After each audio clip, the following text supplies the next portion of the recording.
السلام علیکم ورحمۃ اللہ وبرکاتہ۔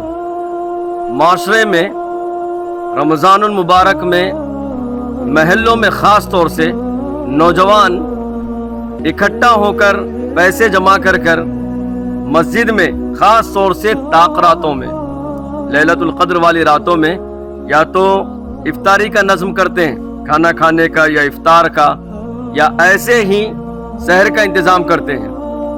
جبکہ اس سے کئی زیادہ ضروری ہے کہ محلے میں اگر کوئی غریب ہے، کوئی لاچار ہے، کوئی مسکین ہے، گزارش ہے نوجوانوں سے کہ آپ حضرات ان پیسوں سے جو کھانا کھانے کے لیے یا افطاری کے لیے آپ لوگ جمع کر رہے نا، ان کے لیے عید کا راشن ہو یا کپڑوں کا انتظام ہو یا ان کی ضروریات کا خاص طور سے خیال کیجئے۔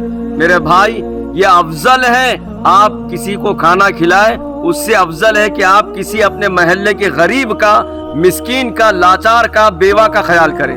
یہ ایک فیشن بن گیا۔ میں تو سمجھتا ہوں کہ محلے کے لوگ، نوجوان خاص طور سے مساجد کے پاس افطاری کا نظم کر رہے ہیں اور خاص طور سے کھانے کا نظم کر رہے ہیں۔ اس سے پرہیز کرو، خدا کا واسطہ ہے، اپنے محلے کے غریبوں کا، بیواؤں کا، یتیموں کا، لاچاروں کا خیال کرو۔ بات سمجھ میں آئی تو ٹھیک ہے، ورنہ آگے آپ کی مرضی۔